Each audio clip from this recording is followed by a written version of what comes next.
সবাইকে প্রীতি ও শুভেচ্ছা জানিয়ে শুরু করছে আজকের সাপ্তাহিক বিজ্ঞান পত্রিকা অন্বেষা।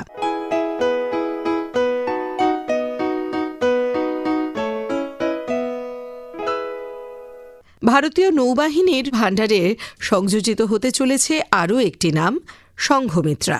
বুধবার কলকাতার Garden Reach Shipbuilders and Engineers Limited launch করা হল next generation offshore patrol vessel yard 3039 আরেকটি নাম সংঘমিত্রা, যা পুরনো অফশোর ভেসেলের থেকে আরও বেশি শক্তিশালী। দৈর্ঘ্য প্রায় 113 মিটার, প্রস্থ 14.4 মিটার। প্রায় 3000 টন ডিসপ্লেসমেন্টের এই জাহাজ ঘণ্টায় সর্বোচ্চ 23 নট গতিতে চলতে সক্ষম। জাহাজটিতে 24 জন অফিসার এবং 124 জন নাবিক থাকবেন। Next generation offshore patrol vessel অত্যাধুনিক প্রযুক্তিতে সাজিয়ে তোলা হয়েছে। দীর্ঘ সময় ধরে সমুদ্রে অবস্থান করতে সক্ষম এই জাহাজ জলদস্যু দমন, উপকূল সমুদ্র সীমা পাহারা, অনুপ্রবেশ রোধ, দুর্যোগ মোকাবিলা, অনুসন্ধান ও উদ্ধার অভিযানের মতো গুরুত্বপূর্ণ কাজ করতে সক্ষম। প্রয়োজনে বিদেশে আটকে থাকা ভারতীয়দের উদ্ধার কাজেও ব্যবহার করা যাবে এই জাহাজ। বুধবার সম্রাট অশোকের কন্যা সংঘমিত্রার নামে নামাঙ্কিত জাহাজটির আনুষ্ঠানিক উদ্বোধন করেন ভাইস অ্যাডমিরাল সঞ্জয় বাদশায়ন এবং তাঁর স্ত্রী সরিতা বাদশায়ন। তবে জাহাজটি নৌবাহিনীকে হস্তান্তর করার আগে একাধিক ধাপে ট্রায়াল চলবে। আত্মনির্ভর ভারত কর্মসূচির আওতায় উচ্চমানের দেশীয় প্রযুক্তি এবং উপকরণ দিয়ে নির্মিত এই ধরনের জাহাজ ভারতের নৌবাহিনীর সামুদ্রিক নিরাপত্তা ও নজরদারিকে আরও শক্তিশালী করে তুলবে বলে মনে করছেন দেশের প্রতিরক্ষা বিশেষজ্ঞরা। অন্বেষা অনুষ্ঠানে এবারে শুনবেন ইমিউনোথেরাপি ক্যান্সার চিকিৎসার নতুন দিশা। এ বিষয়ে বলছেন ডক্টর তানিয়া দাস। শুরুর শুরু, এই গল্পের শুরুতে আমরা সময় যন্ত্র বা টাইম মেশিনে চড়ে একটু পেছিয়ে যাব, পৌঁছে যাব আজ থেকে 720 লক্ষ বছর আগে, যখন পৃথিবীর বুকে রাজত্ব করত বিরাট আকার ডাইনোসরেরা। তখন না ছিল কোনো সভ্যতা, না ছিল দূষণ। কিন্তু আশ্চর্যের বিষয়, এই ডাইনোসরদের ফসিলেও পাওয়া গিয়েছে ক্যান্সার নামক মারণ ব্যাধির নিদর্শন। এটিই বোধহয় ক্যান্সারের প্রথম প্রমাণিত তথ্য। সময়যন্ত্রে চড়ে একটু এগিয়ে আসলে জানতে পারব যে রাজা অজাতশত্রুও এই রোগটির শিকার হয়েছিলেন এবং স্বয়ং বুদ্ধদেব তার চিকিৎসা করেন। এমনকি মিশরের প্যাপিরাসে এবং আয়ুর্বেদের পাতায়ও আমরা উল্লেখ পাই ক্যান্সার এবং তার নানা চিকিৎসা পদ্ধতির। সেই পুরাকাল থেকে সোজা যদি আমরা বর্তমানে এসে থামি, তবে দেখতে পাব যে চিকিৎসা এবং প্রযুক্তি বিজ্ঞানের প্রভূত উন্নতির সঙ্গে সঙ্গে এই রোগটির বিষয়ে অগণিত তথ্য পাওয়া গিয়েছে এবং সেই সঙ্গে আবিষ্কৃত হয়েছে নানা ধরনের চিকিৎসা পদ্ধতি, যথা কেমোথেরাপি, রেডিওথেরাপি, হরমোন থেরাপি, শল্য চিকিৎসা ইত্যাদি।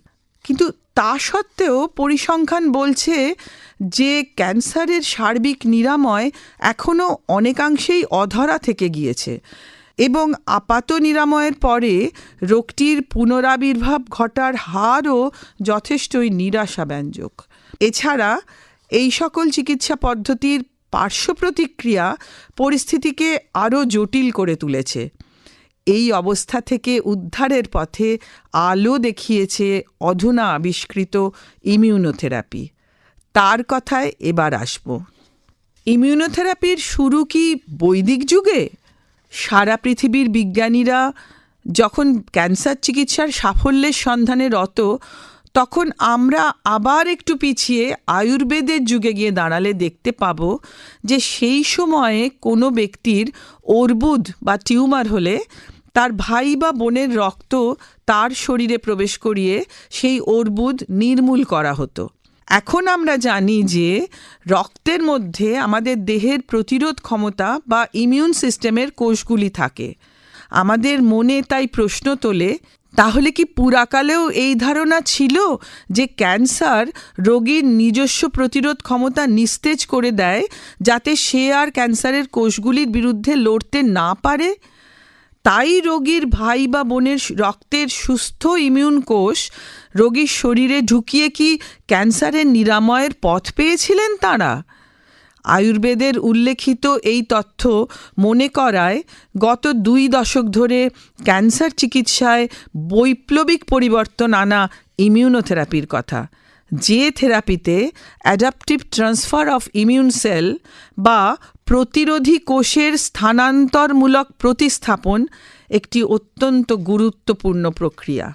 ইমিউনোথেরাপি আসলে এমন একটি বায়োথেরাপি যে পদ্ধতিতে শরীরের সুস্থ কোষের জন্য ক্ষতিকারক কেমোথেরাপি বা রেডিয়েশন থেরাপির প্রয়োগ না করে রোগীরই নিষ্ক্রিয় হয়ে যাওয়া ইমিউন সিস্টেমকে নানাভাবে সক্রিয় করে তোলা হয়, যাতে সেটি নিজেই আবার ক্যান্সার কোষকে শনাক্ত করে ধ্বংস করতে পারে।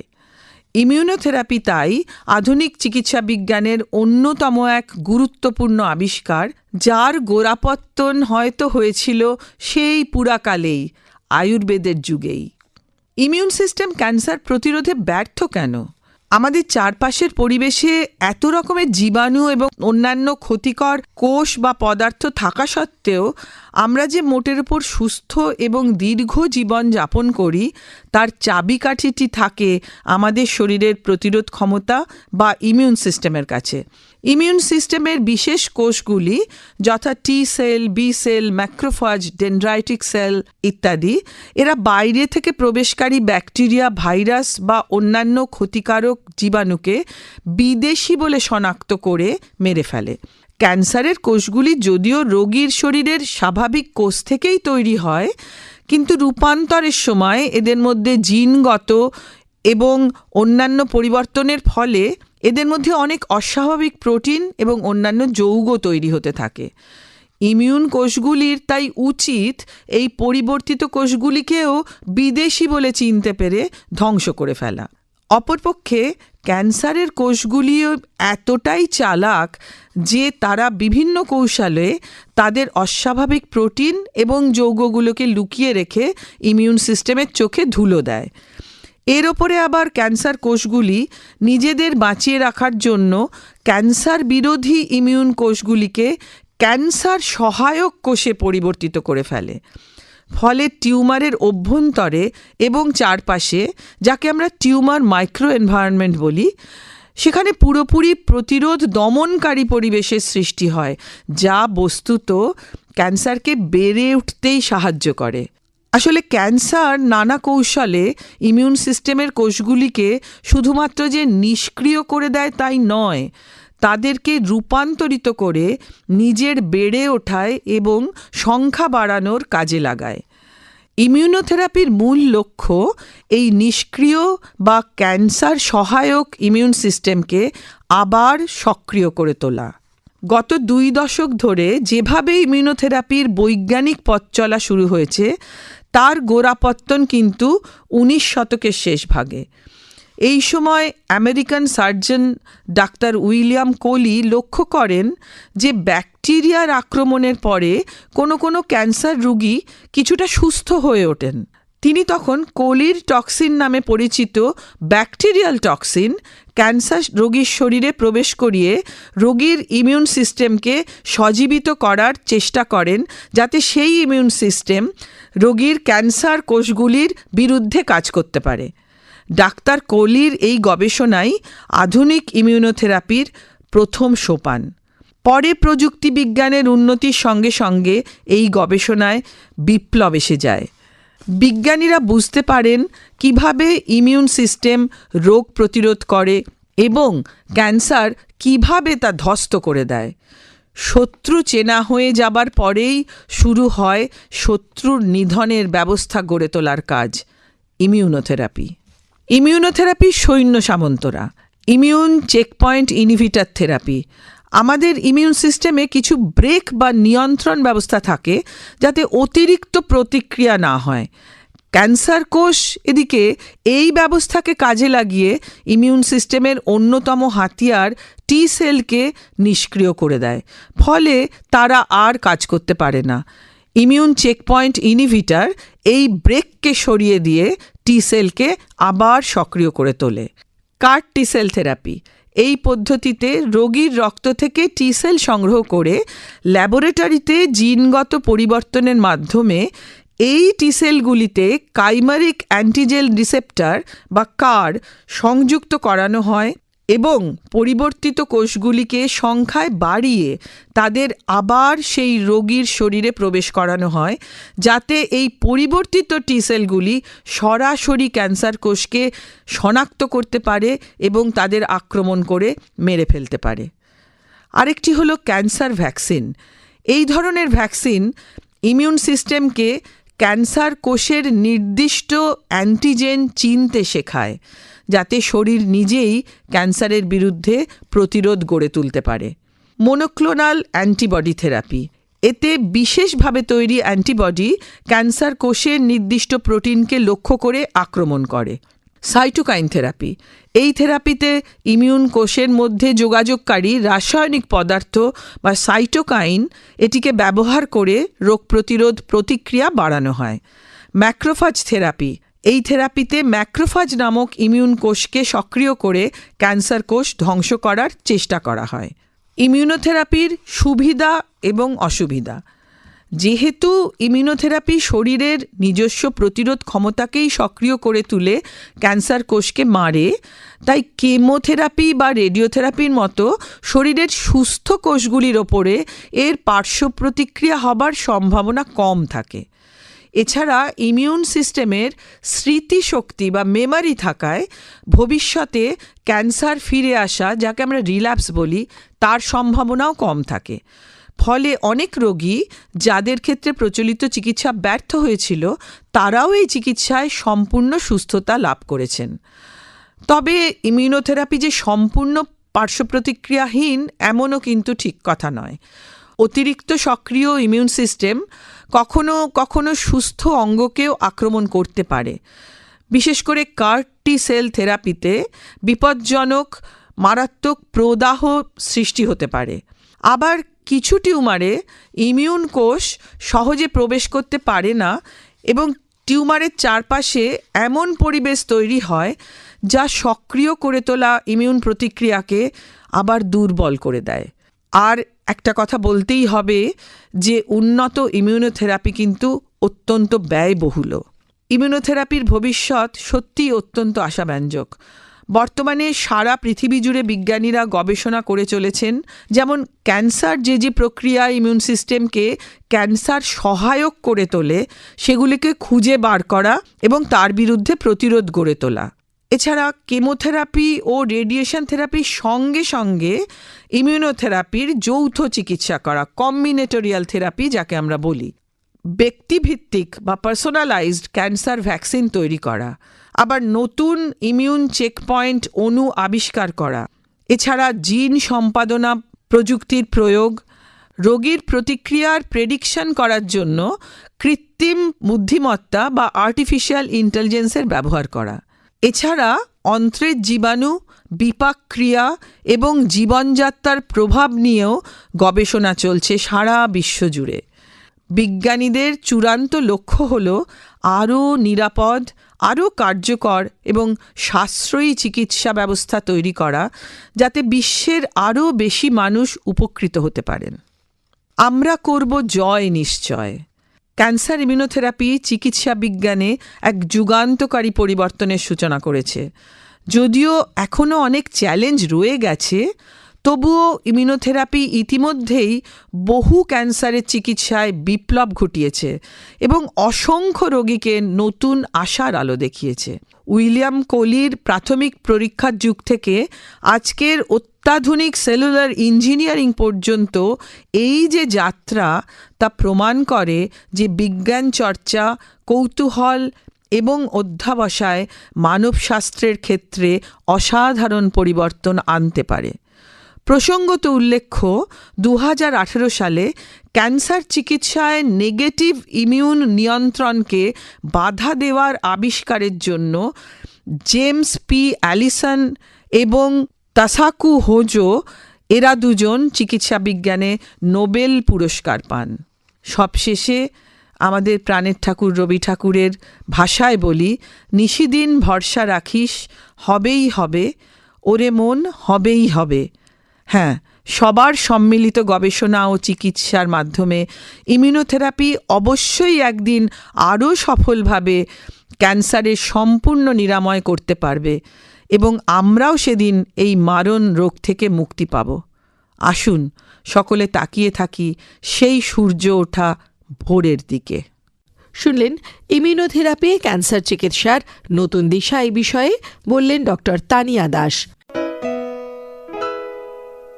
আর এবারে আমাদের কথা বলা আমাদের শরীরের কতগুলো বিষয় নিয়ে, যেখানে স্নায়ু হলো প্রধান। যে স্নায়ুর দুর্বলতার কারণে আমরা ভুগি, যে স্নায়ুর ক্ষয় হলে, ডিজেনারেসি হলে আমরা সমস্যায় পড়ি। কিন্তু এই যে স্নায়ুর ক্ষয়, স্নায়ুর যাকে বলে যে অবস্থায় ছিল তার থেকে হীনতর অবস্থায় চলে যাওয়া, সেই ব্যাপারগুলো কিভাবে ঘটে, কোথায় আটকানো যায় সেটাকে, সেই বিষয়টা নিয়ে যারা কাজ করেন তাদেরই অন্যতম ইন্ডিয়ান ইনস্টিটিউট অফ কেমিক্যাল বায়োলজির অধ্যাপক কৃষ্ণানন্দ চট্টোপাধ্যায় রয়েছেন আমাদের সঙ্গে। তার কাছ থেকে জানব নিউরো ডিজেনারেসি সম্পর্কে, তাদের কাজ সম্পর্কে। স্বাগত জানাই আপনাকে। নমস্কার। আমরা এই শব্দগুলো হঠাৎ হঠাৎ শুনতে পাই আর নিজেদের প্রয়োজনে একটা মানে করে নিই। আমরা যেমন দেখি মানুষের বয়স হলে স্নায়ু দৌর্বল্য ঘটে, যে স্নায়ুগুলো আগে ঠিকঠাক কাজ করত সেগুলো সাড়া দেয় না। আবার অনেক সময় দেখেছি অসুখ করলে মানুষের হাত তার অনিচ্ছাতেই নড়তে থাকে, তার একটা নাম আছে। অনেকে যা বলতে চান মুখ খুলে সেটা বলতে পারেন না, তাকে কতগুলো যন্ত্রের সাহায্য নিয়ে বলতে হয়, এগুলো দেখি। তো আমরা ধরে নিয়েছি এগুলোই নিউরো ডিজেনারেসি। আপনার কাছে আগে শুনবো যে আমাদের ধারণাটা কতটা ঠিক বা সংক্ষিপ্তভাবে হলেও ঠিক কিনা। অ্যাকচুয়ালি বয়সের সঙ্গে সঙ্গে স্নায়ুগত কিছু সমস্যা হতেই থাকে। এখন সেই সমস্যাগুলোর কিছু কিছু খুব স্পেসিফিক কিছু রোগ তৈরি করতে পারে। যেমন আপনি বললেন, যেমন মানুষ এমনিতেই ভুলতে থাকে। আমি নিজে যেমন মানুষজনের নাম ভুলে যাই এবং সেই ভোলাটা বাড়ছে। কিন্তু ব্যাপারটা যদি এমন একটা পর্যায়ে পৌঁছয়, আমরা অনেক সময় বলি আলজাইমার ডিজিজ। আমি একটা উদাহরণ দিচ্ছি। আমাদের ইংল্যান্ডের প্রাইম মিনিস্টার ছিলেন, অনেকে বলেন লৌহ মানবী, মার্গারেট থ্যাচার। উনি শেষ বয়সে এমন একটা অসুবিধা হয়েছিল যে ওনার মেয়ে লিখছেন, আমার মা যখন একটা সেন্টেন্স লিখত শেষের দিকে ভুলে যেত প্রথমে কি লিখেছে। আচ্ছা, এইরকম অবস্থা। ওনার এই যে সমস্যাটা ছিল সেটাকে টেকনিক্যালি বলা হয় আলজাইমার ডিজিজ। মানুষ ভুলে যায় এবং তার সঙ্গে আরও অনেক কিছু ঘটতে থাকে, আমরা বলি ডিমেনশিয়া। তো সেটা এক রকমের। Mohammad Ali on the other hand, উনি তো সাংঘাতিক বক্সার, কিন্তু উনি শেষের দিকে হাত কাঁপতেন, আমরা বলি ট্রেমার, প্রচণ্ড দ্রুত হাত কাঁপা এবং সাধারণ কাজগুলো করতে পারবে, পড়ে যায়। পার্কিনসন্স ডিজিজ, এটা ওনার অবশ্য অনেক প্রথম বয়স, অনেক অনেক আর্লি এজে হয়েছিল। স্টিফেন হকিং, উনি আস্তে আস্তে দেখলেন যে ওনার শরীরের বিভিন্ন অংশ আস্তে আস্তে প্যারালিসিসের মতো হচ্ছে এবং সেটা বাড়তেই থাকছে। ডাক্তাররা প্রথমে বলেছিলেন, ভাই তুমি 2 বছরের বেশি বাঁচবে না, 2-3 বছর বাঁচবে ম্যাক্সিমাম। তোমার যেটা হয়েছে সেটাকে বলে অ্যামিওট্রপিক ল্যাটারাল স্ক্লেরোসিস অর ALS। কিন্তু উনি বেঁচেছিলেন অনেক দিন। কিন্তু একটা বেশিরভাগ অংশ ওনাকে হুইল চেয়ারে কাটাতে হয়েছিল এবং উনি কথা বলতে পারতেন না, কিন্তু মনের ভাবটা টেকনোলজিতে ইউজ করে ওটা উনি লিখতেন ইউজিং আ মেশিন। তো এই যে রোগগুলো, এই রোগগুলোর নিয়েই আমরা কাজ করি। এগুলো হচ্ছে স্নায়ুমিক রোগ এবং টেকনিক্যালি আপনারা যেটা বললেন নিউরো ডিজেনারেশন, একটা গ্রুপ অফ রোগ যাতে এই ধরনের ঘটনাগুলো ঘটতে পারে। তাহলে আমরা যেভাবে ভেবেছি, যেভাবে বুঝেছি, তার সঙ্গে একটা সম্পর্ক আছে এই স্নায়ু দৌর্বল্যের বা স্নায়ু ক্ষয়ের। এইবার এই যে জিনিসটা ঘটছে সেটা কেন ঘটছে, শরীরে কোন কোন উপাদানের ঘাটতির কারণে বা বেশি হওয়ার কারণে, বাড়তি হওয়ার কারণে, অথবা একটা অণুর সঙ্গে আরেকটা অণুর যে পারস্পরিক ক্রিয়া সেটা কোথাও কোথাও অবাঞ্ছিত জায়গায় পৌঁছে যাচ্ছে, মানে আমাদের জন্য অবাঞ্ছিত, প্রকৃতির কাছে কোথাও কিছুই বোধহয় অবাঞ্ছিত নয়। তো সেইটা নিশ্চয়ই আপনারা নিয়মিতভাবে গবেষণা করে দেখছেন। এই যে গবেষণা, সেটা আপনাদের ক্ষেত্রে কতটা নির্দিষ্ট তার কথায় যাব পরে, কিন্তু গবেষণাটা যে এটা ঘিরে হয়, অর্থাৎ নিউরো ডিজেনারেশন ঘিরে হয়, কি ধরনের গবেষণা হয়? অ্যাকচুয়ালি কিছুদিন আগেও আমরা যখন বা এখনো হয়তো আমরা বেশিরভাগ সময় যখন ভাবি গবেষণা, জীবন বিজ্ঞানে গবেষণা অথবা ভৌত বিজ্ঞানে গবেষণা, ফিজিক্সে বা কেমিস্ট্রিতে গবেষণা, মানে বায়োলজিতে গবেষণা, এখনকার গবেষণা কিন্তু অনেক কিছু মিলিয়ে, মানে আমাদের ল্যাবরেটরিতে আমরা যেমন কাজ করি, ধরুন আমাদের সঙ্গে কাজ করেন যারা মেডিকেল সায়েন্সের লোকেরা আছেন, মানে ডাক্তারবাবুরা বেসিক্যালি আমাদের সঙ্গে কাজ করছেন। ফর এক্সাম্পল SSKM এর একজন ডাক্তারবাবু, উনি নিউরোলজিস্ট।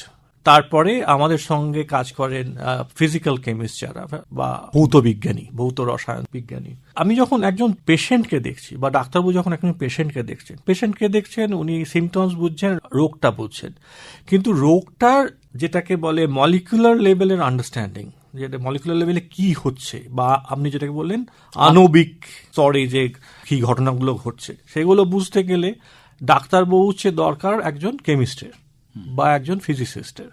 এবং একজন ফিজিসিস্ট আবার বুঝবে যে একটা অণু আর একটা অণুর সঙ্গে কিভাবে যোগাযোগ করছে এবং তার কি মানে তাদের মধ্যে যে ইন্টারাকশনস প্যাটার্ন, জিন লেভেলে কি সমস্যা হচ্ছে সেইগুলো, এই সমস্ত কিছু আমরা একসঙ্গে বোঝার চেষ্টা করছি একটা রোগের। এবং এই ব্যাপারে আমাদের পশ্চিমবঙ্গ সরকার আমাদের একটা বড় গ্রান্টও দিয়েছে ALS এ, যেখানে আমরা কি করি, আমরা SSKM এ যারা ALS এর রোগী তাদের কাছ থেকে রক্ত নিয়ে দেখি যে তাদের বিভিন্ন জিনের কি কি মিউটেশন হচ্ছে। এবং আমি খুব গর্ব করে বলতে পারি যে আমরা যে লেভেলে কাজটা করছি এখন, আমার মনে হয় না আমাদের দেশে সেই লেভেলে এই ধরনের কাজ হয়েছে।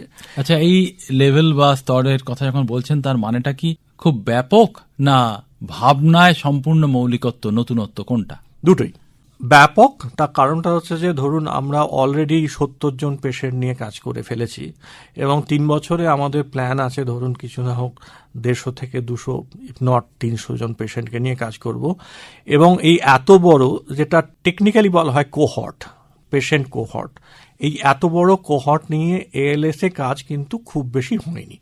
এবং আমরা পশ্চিমবঙ্গের একখানা ALS এর ম্যাপ তৈরি করার চেষ্টা করছি, মানে ধরুন, এবং এটা লাইভ, মানে ধরুন একজন পেশেন্টকে জাস্ট BIN এ করা হলো, আমাদের সঙ্গে সঙ্গে ওখানে আপডেটেড হয়ে যাচ্ছে ম্যাপের মধ্যে যে একজন পেশেন্ট আছে।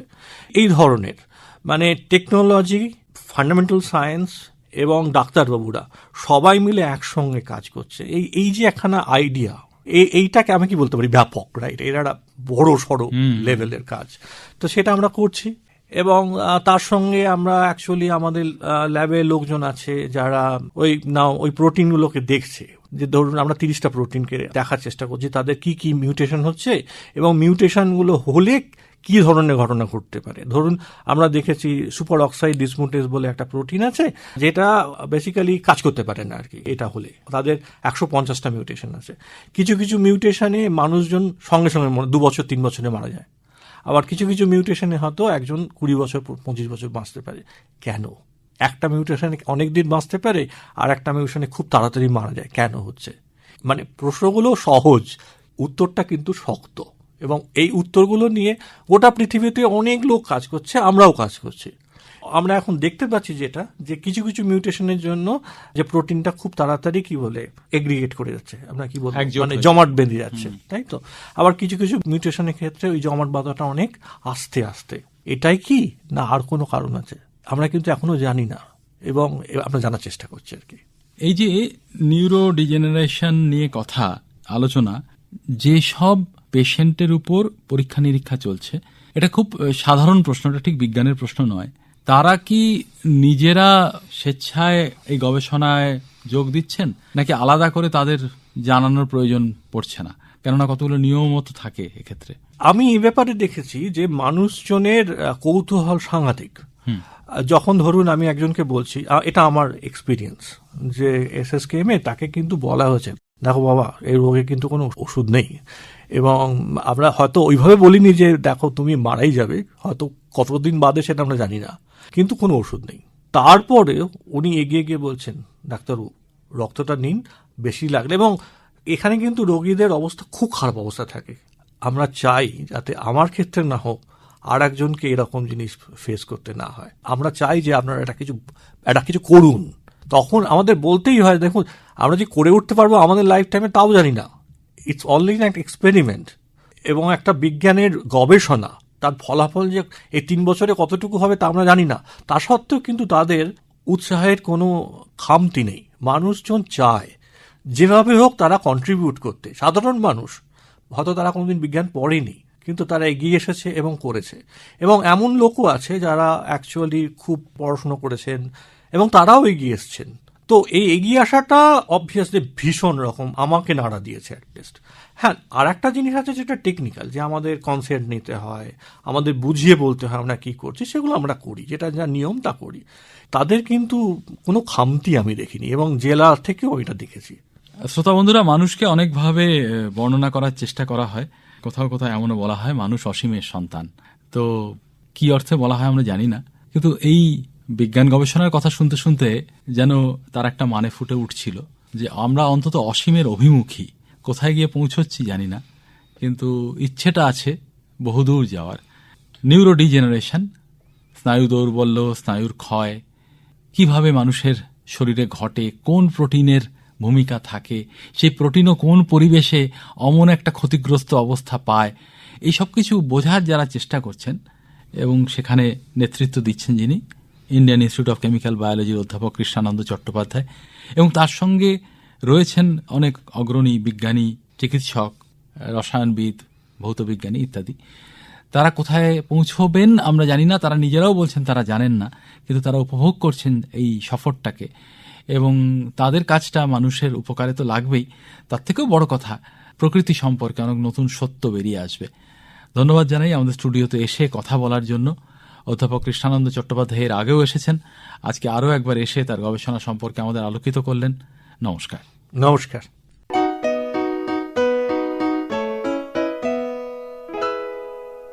এই সঙ্গেই শেষ হলো আজকের সাপ্তাহিক বিজ্ঞান পত্রিকা অন্বেষা।